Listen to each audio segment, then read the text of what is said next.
understand we live in hard economic times at the moment. So you might find, the quinoas are quite expensive, but you can have readily available meals that you can get.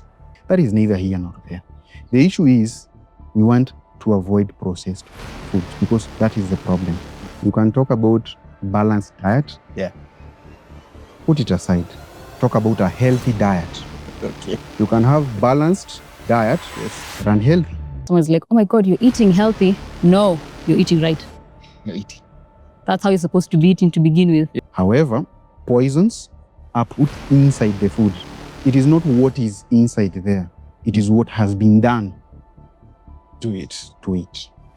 Majority of the seed oils, they have something called omega-6.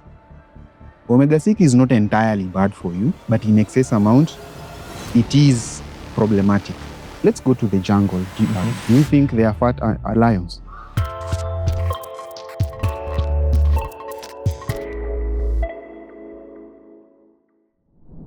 Have you ever met someone who thinks a balanced diet is a large amount of ugali, some fish, and 2 cups of water? One for drinking and one for washing his face, because the chewing he's about to do is legendary. Welcome to the MedSquad Podcast. My name is Yafesi Musoke, and today we're going to go back to the basics. Let's talk nutrition. And I have my expert panelists who are going to probably start fighting soon with me. Please introduce yourselves. So I'm Dr. Anthony Ndegwa from Zuri Health, passionate about management of non-communicable diseases. And I am happy for this discussion. I'm sure you are. Hello, my name is Cynthia, nutritionist. All right, my name is Malcolm, a nutritionist. Keep it simple. You know, there's the stereotype that the doctors and nutritionists are always facing each other. But this is a weird kind of thing, because in primary school, we were taught a balanced diet, or what they said was a balanced diet. And then it was left there. And then the things they emphasized on us after that was introduced to indices and other things that you probably use, but I don't, not necessarily. So to take it back to the basics, what is a balanced diet? All right, so what we'd say a balanced diet is, this is food that constitutes carbohydrates, proteins, vitamins, minerals, and also fats.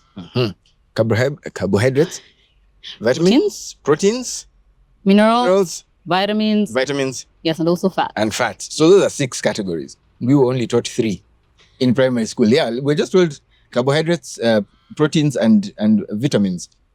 What changed, and when were these other ones added?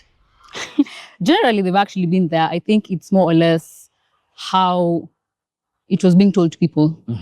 Because let's say if you're making your meal, yes, you'll have oil, you'll have fat over there, right? Yeah. But it's dependent on what oil or what fat you're using. You know, carbohydrates are there because, as you were told, it's the main source of energy. Yes. You remember that, right? Yes, energy. Minus indices. Sugar is also that's another way. Exactly. Of the body, yeah. So it's something that was there. But I think in terms of maybe being relayed is what, because carbohydrates, proteins, and let's say these minerals and vitamins, they usually put as macronutrients and micronutrients. You brought in words now. Oops. What's the difference, or is there a difference? What are macro and micronutrients? So macronutrients is what we consider the carbohydrates, proteins, and fats. And then the micronutrients are the ones where we get them from vitamins and minerals. So we usually get them from fruits and vegetables. Yeah. So macro is the big ones. Yes. The fats and carbohydrates and proteins. And proteins. Yes. And then the micro, is it micro? Does it imply fiber? It's also in there, because generally, like, let's say when you're having your vegetables, yes, you're getting fiber from there. Like a major cause of that. A major cause of you're getting fiber from that. So when you're telling someone to, well, you're not telling them. They see it on social media and say, "I'm counting my macros." Or is it my macros? How do they measure that on a plate? All right. So you said counting your macros.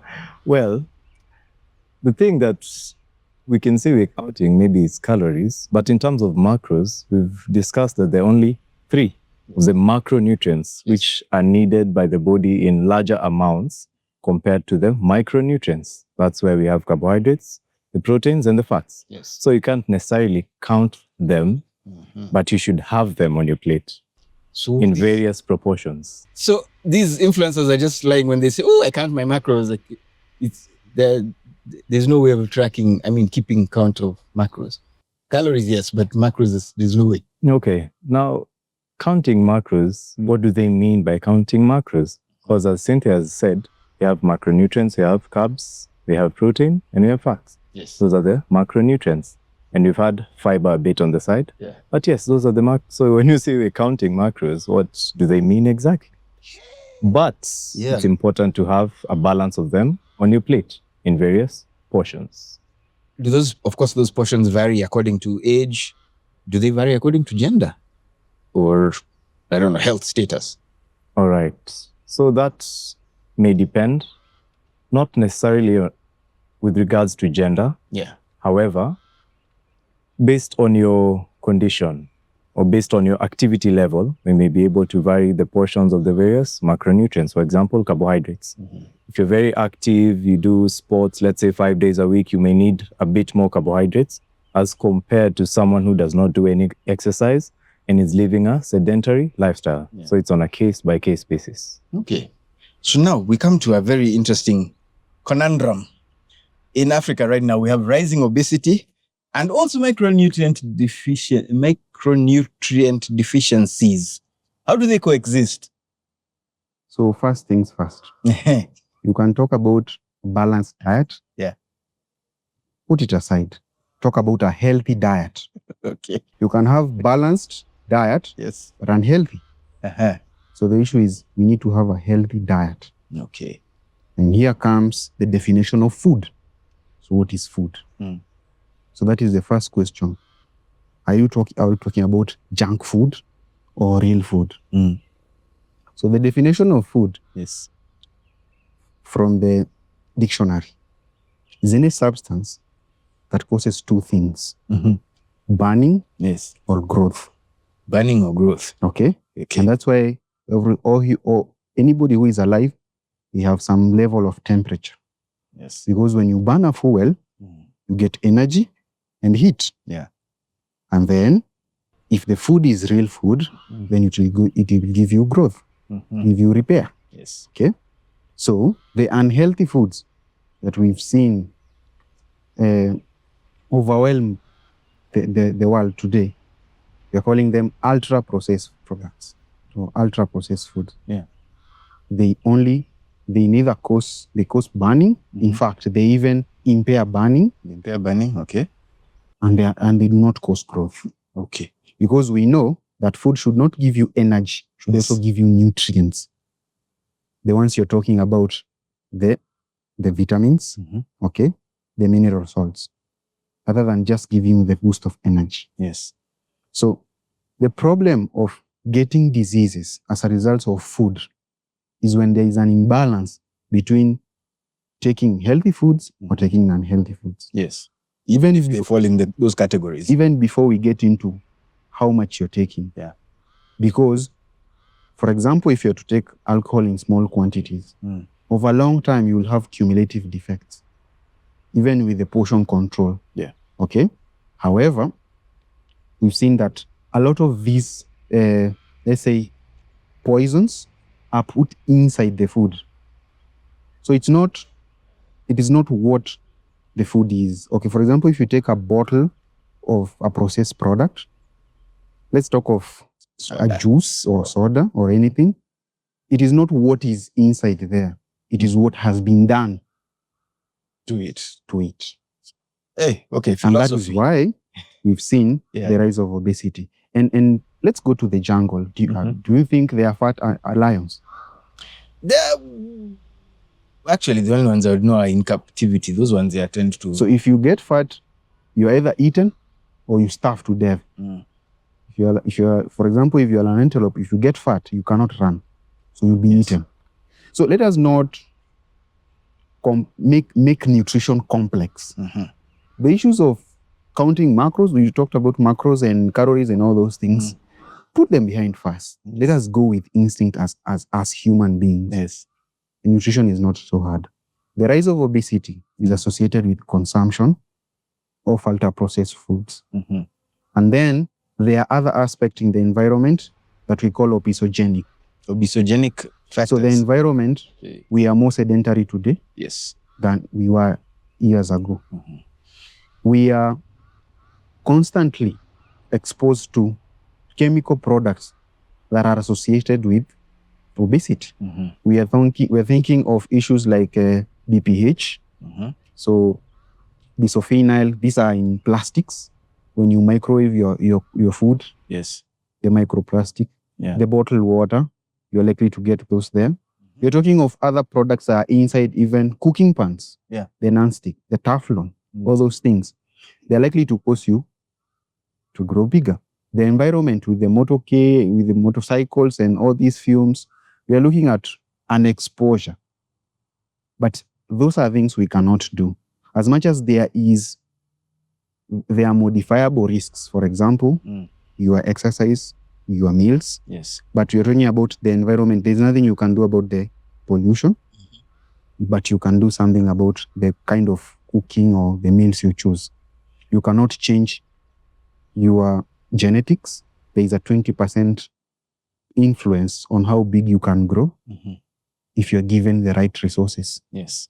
So the fact that you have a father or a mother who is obese, you are not born obese. You will eat yourself or leave yourself to the disease. Yes. Hey, do you want to fight or wait until the next segment? I think we'll come back and see what fights we can pick up with that, but also at the same time address common misconceptions and myths about nutrition on the MedSquad Podcast. We'll be back. Hey there! Welcome to Zuri Health HQ, where Africa's finest medical minds meet modern care. I'm Yafesi, your host on the MedSquad. Hair care is personal. It's not just diagnosis, it's direction. From a cough to managing chronic illness, we listen and we lead. Every symptom has a story. We listen, explain, and act together. Nutrition is not just about food. It's fuel, it's healing, it's prevention. We help you eat with purpose, for energy, for recovery, and for lifelong health. We are not just lab coats, we are detectives, and your blood speaks when we translate. Your mental health is not a luxury. It's your health, period. Whether it's trauma, depression, anxiety, or even wanting to speak to someone, we are here for you. At Zuri Health, collaboration is our strongest prescription. We connect expertise across Africa to deliver care that is smart, affordable, and people first. This is the MedSquad. Real conversations, real health, real people. From your inbox to your bedside, we're with you.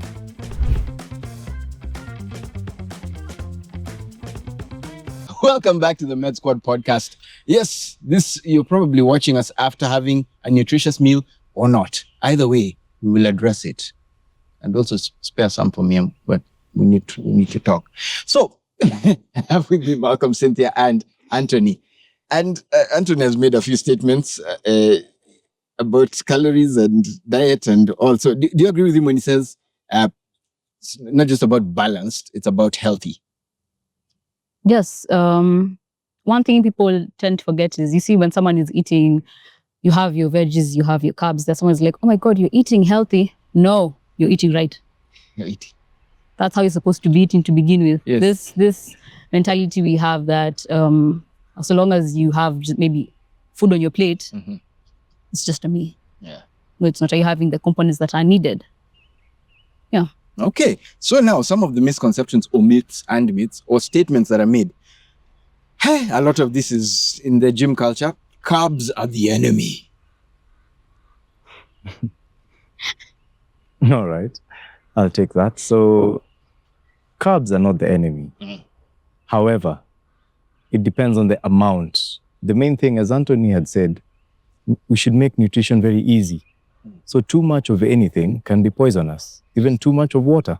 If you take 6 liters of water in a day, every day, there'll be consequences for that. There'll be health repercussions. So carbs are not the enemy. The question is the amount of carbs that you're taking. Yeah. Yes. You know, there's a whole area of the country that celebrates the proportion of carbs that land on a plate. Let's say 2 cups of water, 1 for washing the face.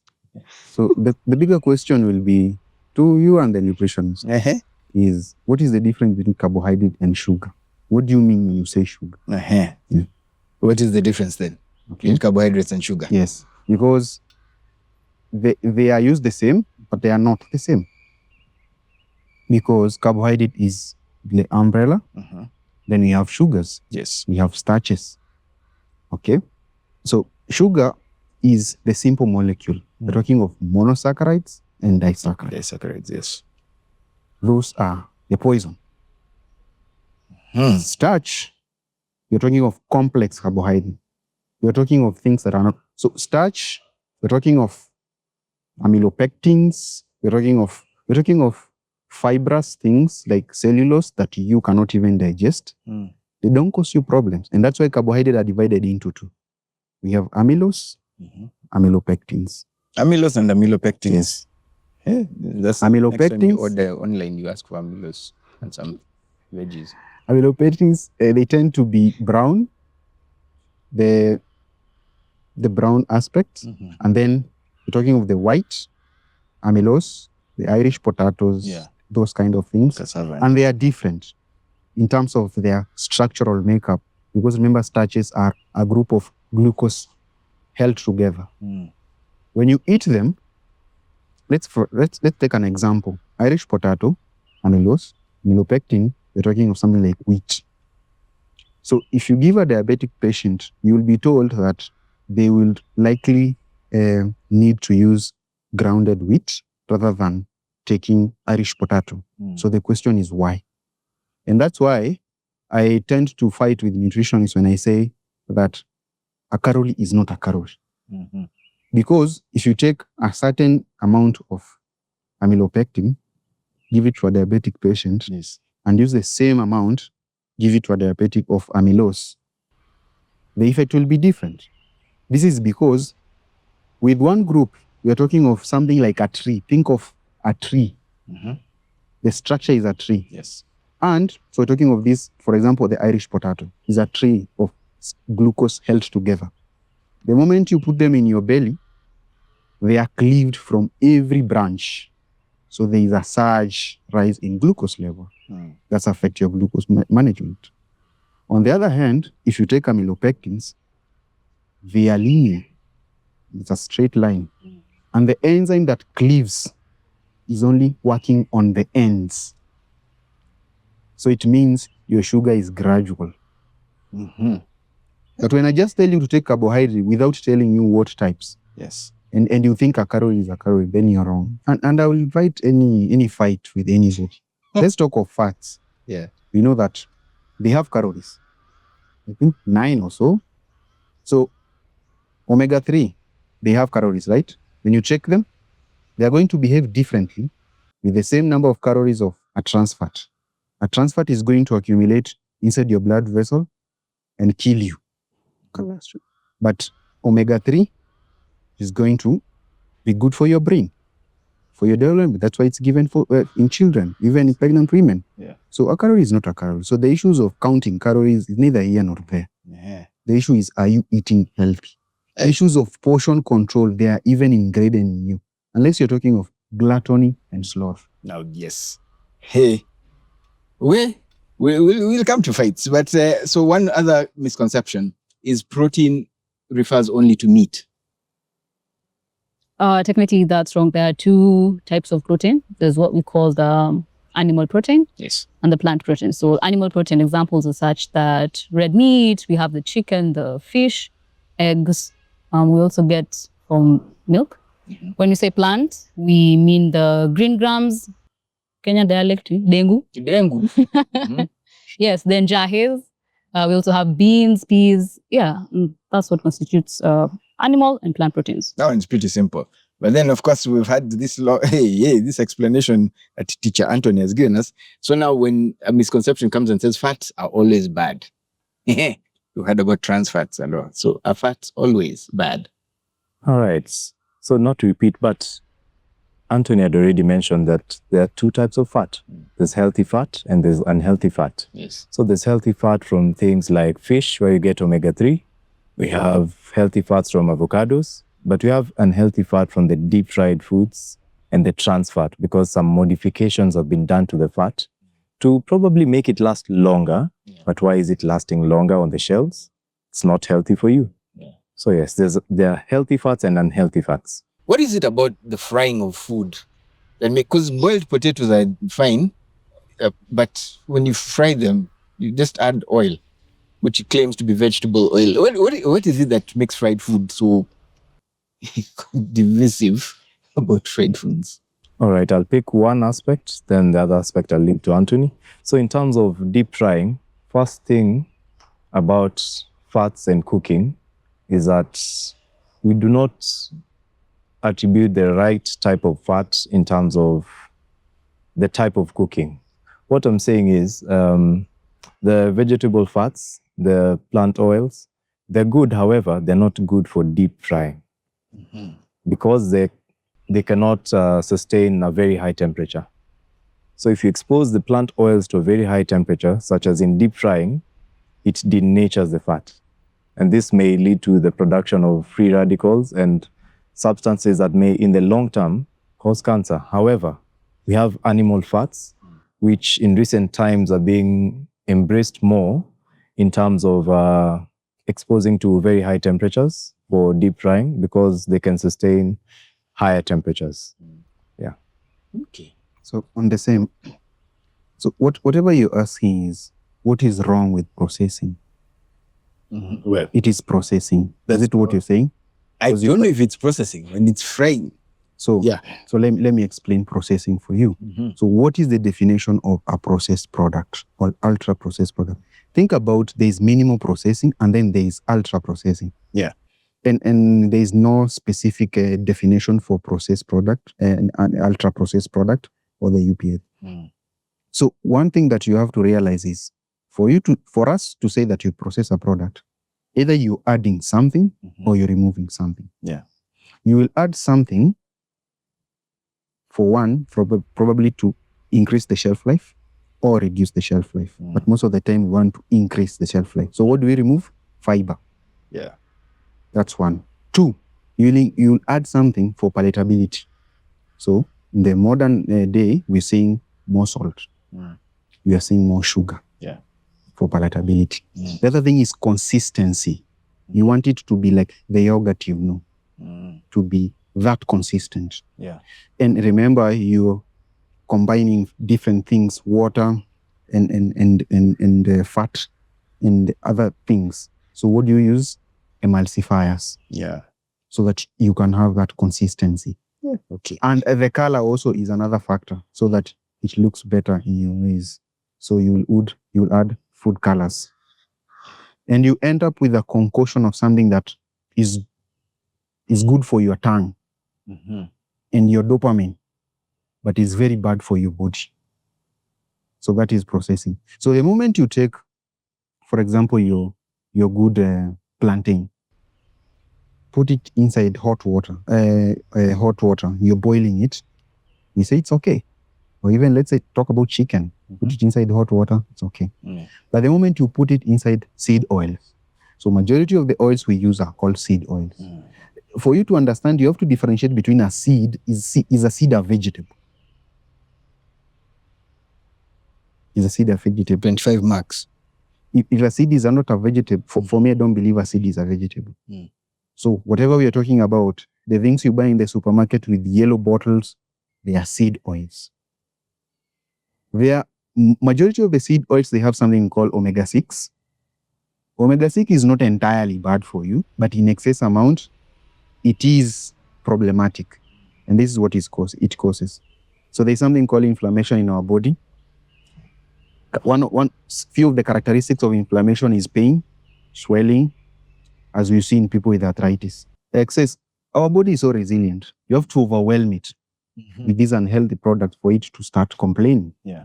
So omega-6 oils or seed oils, they are good in moderate amount to minimal amount. The moment you overwhelm your body with it, they themselves are the precursors or the raw materials for chemicals used for inflammation. Yeah. The arachidonic acid and eucasinoids. These are the chemicals involved in inflammation. And some few characteristics of inflammation is number one, pain, swelling, Yes. redness. And these are some of the characteristics we see with people with arthritis. The swelling, the pain. So before you take those NSAIDs, the drugs that are used for pain management, Yeah. you have to reduce your seed oils. So, of course, then that brings us to this other, I don't know if it's a misconception. Eating healthy is too expensive because you have to eat exotic superfoods like quinoa and avocado and other things that are hard to pronounce unless you speak French. Avocado is expensive. No, see, avocado. Actually, this is in Africa, avocado is cheap. See, in Europe, an avocado can go for like 250 bob and second anything like this. But yes, so is that a misconception then? Food doesn't really. I understand we live in hard economic times at the moment, so you might find the quinoas are quite expensive, but you can have readily available meals that you can get. The simple meals, I'd say, beans, maize, and your veggies. That's good to go. Your small portion of ugali there, your veggies, you can consume eggs. You're really having whatever you're supposed to be getting. Your meal is balanced. It's not too expensive. Yes. Okay, it's partially expensive, not too expensive. But I don't think having to eat right, you have to end up spending a lot. Also, there's this thing where, do we call it kitchen garden? Kitchen garden. Yes, so you grow and exactly. You don't have to have like a portion of land in your house. Use this, lack of a better word, jerry cans. This yellow one, the 20 liters. Exactly. You can use that. You can use sacks. You can start planting your own veggies, spinach, skuma. So you see where they started cutting cost on buying veggies from the mama mboga. Yeah. Okay. Are there FAO guidelines to do with diet? You'll get to that. That's a fight also. You get to. Okay. So just to add on whatever she has said, talking of cost of eating health, you must have the groundwork or the base to which you're comparing to it. Okay. So what are you comparing the cost of your daily consumption to? So for me, I want to compare it to management of a disease that you are going to develop after you eat unhealthy.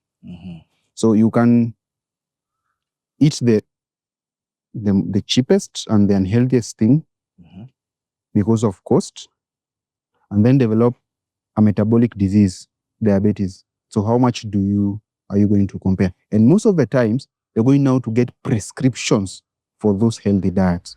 So you eat in a manner that is not consistent with good health, you develop a disease, and now you are forced to eat healthy.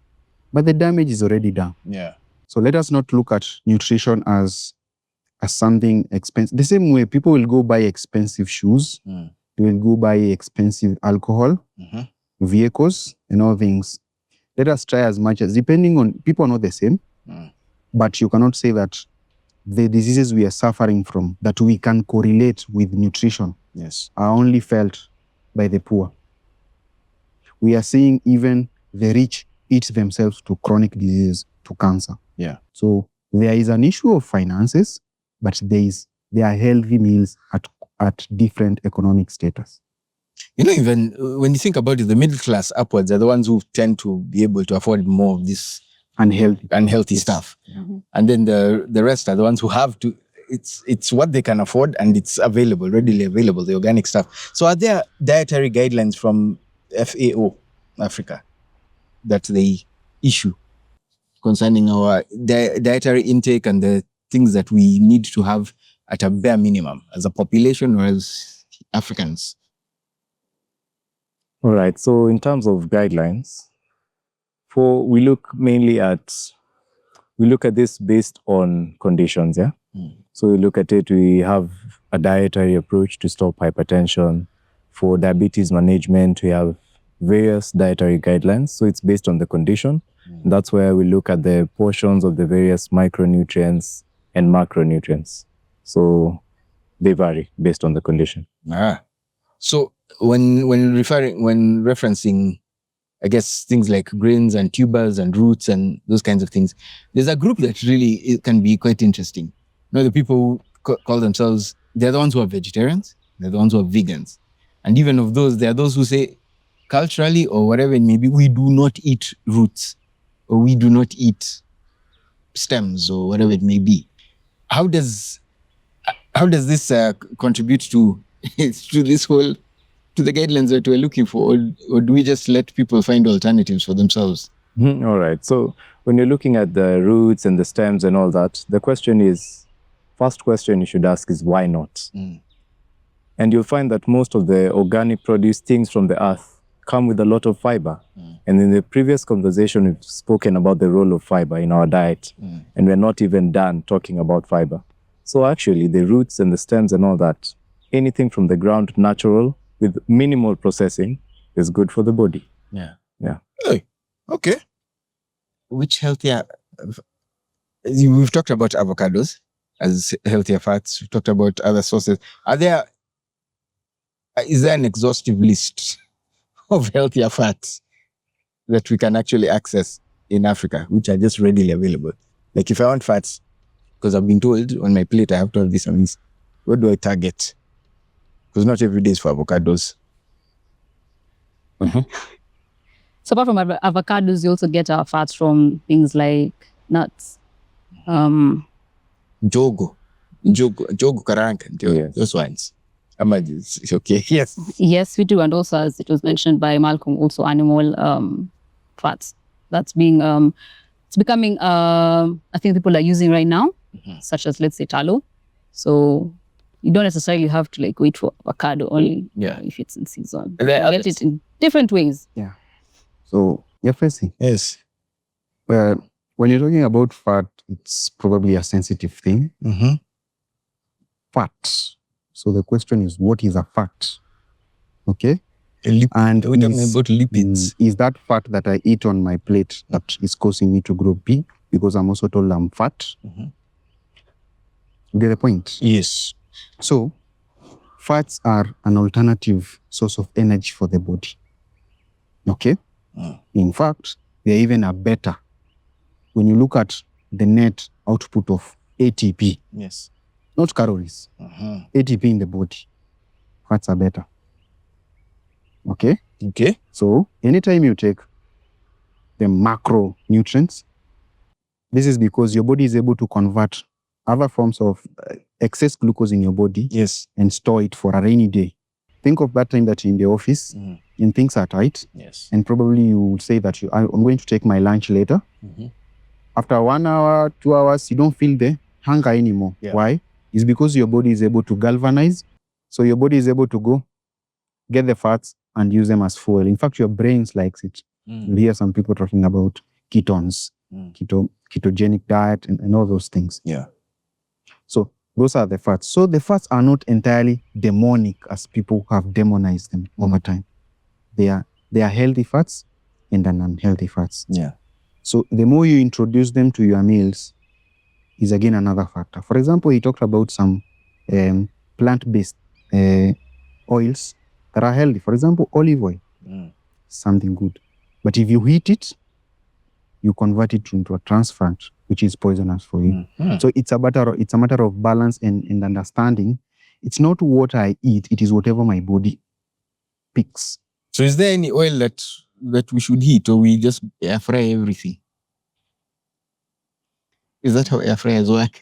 I don't know. All right. So in terms of oil, as we've mentioned, just know the type of oil you're using, what you want to cook, and the temperatures you want to expose the oil to.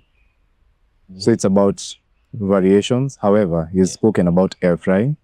Could be a healthier option. Boiling could be a healthier option.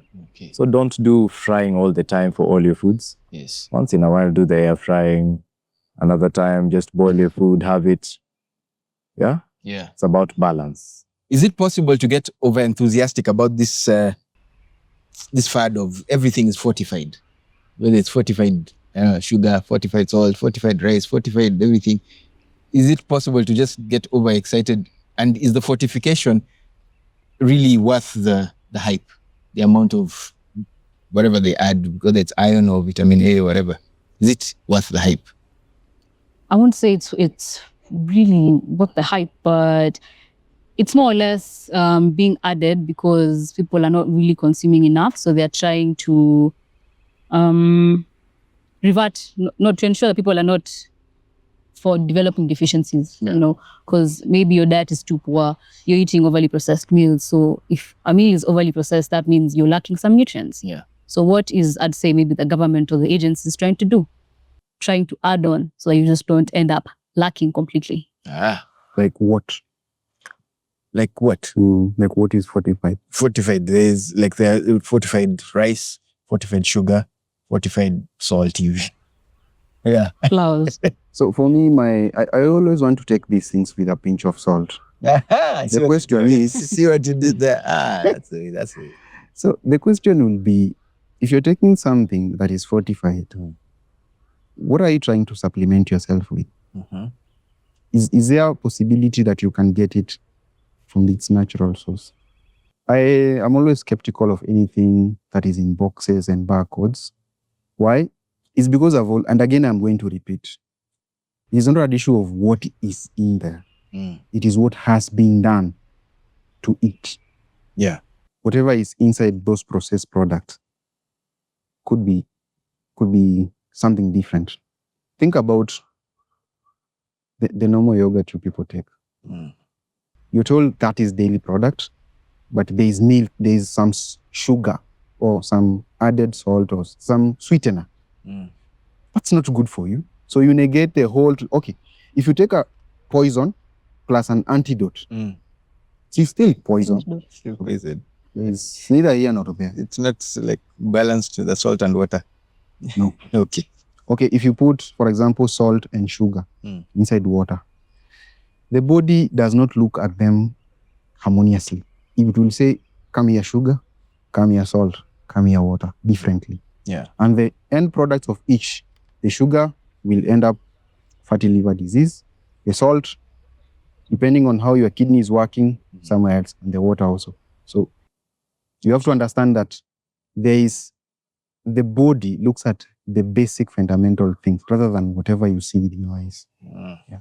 Yes. You wanted to add to that. No, that's okay. Yeah, you are good with that. Yes. Which is good because when we come back, actually, what we'll be doing is giving you practical tips and takeaways regarding nutrition right here on the MedSquad Podcast.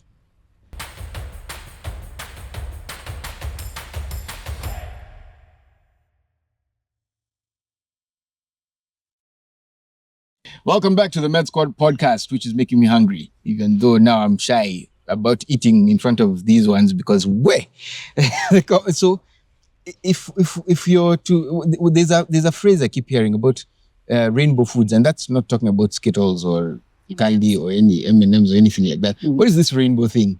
All right. So when they're talking about rainbow foods, they're mainly talking about the fruits and vegetables. And based on the color, you're able to get various nutrients from the various colors. For example, you can start with red. Yeah. Red is, you get that from tomatoes are red, strawberries are red. So for red, we have lycopene. Lycopene is an antioxidant. Yes. We go to green. Green from plants. Yeah. Green has chlorophyll. Chlorophyll is an antioxidant. For the green, we still have vitamin C. We still have vitamin K, which is a clotting factor. Vitamin C is an antioxidant. Yeah. We go to purple. In purple, we have a pigment called anthocyanin, which is still an antioxidant. Examples are eggplants. And purple tea. And purple tea, maybe. And grapes. Anthocyanin is what I remember. Exactly, you got the main point. Yeah. So based on the color, if you look at color, even in nature, when you look at things like monkeys and the animals, they go for the colorful items in the forest. Why? They don't know that they're getting proper nutrition, but subconsciously it's innate. They're eating healthy. Yes, so that's the whole concept of color. You're able to get various nutrients from the various colors. Okay. Now, for the ones who have a routine that is, talked about sedentary lifestyle, but throughout the week, after the stress at work, the easiest option is to go and get chipomuitu or whatever is ordered on this side. So how do you advise someone to, in terms of preparing like batch meals for the whole week, so that you serve yourself during the week and only think about it really in terms of planning once, if that's possible? At the end of the day, one thing we have to consider is whatever you're eating for you. You're nourishing your body, also taking care of your body. So when I know it's an urbanization thing, people say, oh, I don't have time. I just eat what is there. The noodles, the quick fix, the fries. But we all have the same 24 hours as everybody says, right? So you get one weekend, meal prep your meals. It's not that difficult. You can spare some few hours before you go see Anthony. Meal prep your meals. And then you can put them in containers. Then you know, I'll have this one this day. And also, obviously, I'm pretty sure you won't be working 7 days a week. Hopefully, yeah. Even if you are, please find time. You're taking care of you. So find time, meal prep. If you can bulk shop, which is easier, have your items there and ready. It will make the whole meal prepping process quite simple because you'll have your ingredients and whatever meals you need to make there with you. And with regard to snacking, you could go just say breakfast, lunch, and dinner, but in between, there are times just need to, just to boost the energy during the day. So how do you snack smarter during the day? Okay. So the principles of nutrition are 3. Number 1, you're looking at what you're eating, the quality. Yes. Number 2, you're looking at the quantity, how much, the portion. Yes. And finally, the frequency. What? How much?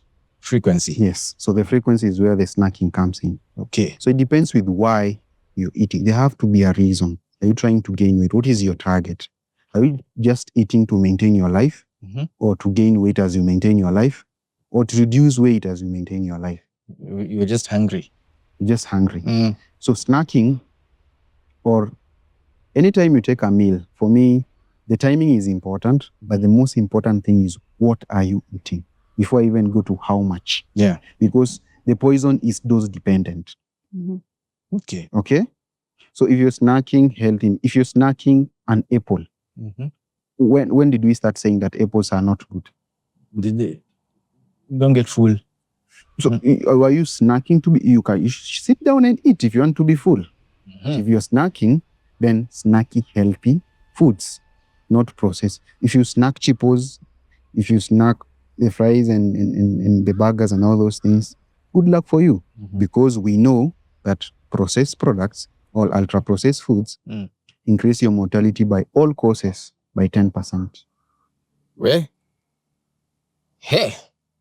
Okay, then it comes to also now family involvement. So there are people who still live either with their parents, or they have like a family, wife and kids and all. And this is what we're eating. This is what everyone's eating. So now if the option you have is to go isolate yourself and feed yourself in a separate diet, which now might be expensive or troublesome or might cause conflict. So what happens in such cases? As I always say, in everything, communication is key. Communicate. Maybe you don't like a certain food. Can we get something else that is almost of the same value?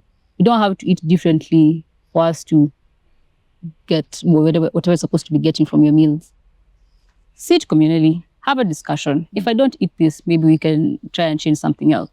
And also have a communication, let's say maybe with your partner, because you might find your partner maybe is into the more processed food kind of life. Yeah. It's you to communicate with them. Tell them, this is how we can try and eat. Let's eat better. Let's try and get away from having to eat these processed meals. As Antonia said, you're leading yourself towards a tougher life ahead. You're adding morbidity to your life already. Yes. So talk to them, convert them. Okay. It's as easy as just speaking to someone. Now, just to sum it up, one piece of advice regarding basic nutrition. We've only touched the basics. I know we can go much, much deeper, but one piece of advice you'd be able to give or share regarding basic nutrition. So for me, I will not say one word because nutrition is so broad. Yes. For me, it's healthy diet. When I say healthy diet, people out there might not know what it entails. Going back to whatever we said, the 3 principles, the what you eat, the quality, the amount, that is the portion, and then the frequency. Studies have shown that fasting is good, meaning you're reducing the frequency of your meals, increasing the time between your meals, And we're also talking about the time, how much in a 24-hour day you're increasing your insulin and your sugar spikes. However, the issue is, these issues people know. The question is, they don't know the practical way. So if we are saying, avoid processed product, or the Western diet in that case, avoid it, and you increase your longevity.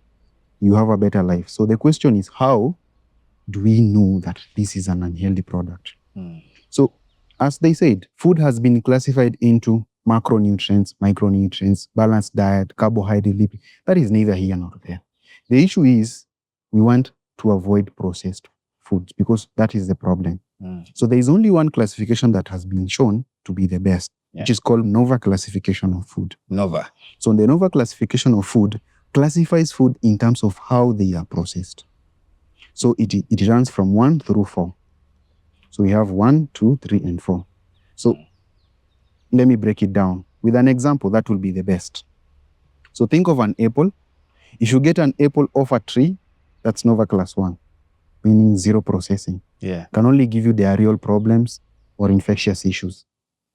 Think of apple slices. That is NOVA class 2. Just been sliced. So that is minimally processed. Yes. Okay? And then think of NOVA class, that is NOVA class 2. NOVA class 3, they are apple pies. Okay? Yes. They are also processed. There is some things that has been added to it. Yeah. Okay? And then NOVA class 4, they are apple pies burgers. So we're talking of some apples inside burgers and you get the point. Yeah. So we are talking of things with more than 4 ingredients. Yeah. You get the point? Yeah. So we've been shown that the problem is not 1, 2, 3. The problem is 4. Okay. So if you can get 1, but we don't have trees nowadays, it's a jungle of rocks. 2, you can get, and 3, but minimize 4. And you're going to be healthier and happier. Okay. All right. As Anthony has summarized, food can be your enemy, but it can be your friend also. Let's stop picking fights with food. Let's think emotionally, mindfully. What am I eating? How is it adding value to my body? Yeah. Let's make concise choices when it comes to nutrition and diet and whatever you're putting inside your body. All right. Yeah. All right. So for me, I have 2 things. The first thing would be people major a lot on meal plans. But after watching this episode, the main thing is you need to understand the concept behind food, the various carbohydrates, proteins, fats. If you understand how they work, you understand about portion sizes and all that, you'll not need a meal plan to follow like a robot. You'll be able to understand and apply it to anything, anywhere you go, travel, go to a hotel. Provided you remember the concepts, you'll be able to apply it anywhere and have a healthy diet. And lastly, prevention is better than cure. Yes. So eat right now or you'll suffer later. Prevention is the cure. All right. You're going to fight on that. You are what you eat, guys. And on that fist bump, we come to the end of this particular episode. Of course, if you found anything useful or there's something you want to now actually finally prove to your friend who keeps telling you many things about diet and nutrition, well, share this episode with them and also encourage them to follow us on @the MedSquad Pod. Pick a meal, any meal, and add a veggie to it this week. See how it goes. We'll see you next time.